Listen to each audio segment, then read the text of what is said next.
बातमी धाराशिवच्या दुष्काळासंदर्भातली आहे। धाराशिव जिल्ह्यामध्ये सध्या प्रचंड पाणी टंचाई आहे।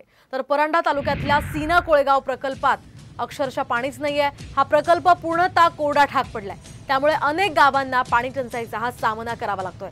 दुसरीकडे अनेक गावातील शेतकऱ्यांनी पाण्याअभावी ऊस मोडून काढलेला आहे। तर या प्रकरणामुळे करमाळा तालुक्यातल्या 3400 हेक्टर, परंडा तालुक्यातल्या 8620 हेक्टर आणि अनाळा उपसा सिंचन मधील 79 हेक्टर ऊस अक्षरशः मोडून काढावा लागलाय। आपण पाहू शकतोय या ठिकाणी सीना कोळेगाव प्रकल्प पूर्णपणे कोरडा ठाक पडलेला आहे आणि त्याचा परिणाम आता शेतीवर होताना दिसतोय। शेतकऱ्यांनी आपला जगवलेला जो ऊस होता तो पूर्णपणे आता काढून टाकलेला आहे। त्यामुळे शेतकरी सध्या पाण्याअभावी हतबल झाल्याचं पाहायला मिळतंय।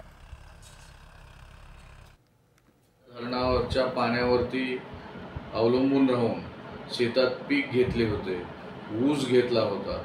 अशा शेतकऱ्यांचे कनेक्शन ऑगस्ट 2023 पासून या शासनानं कट केलेले आहेत।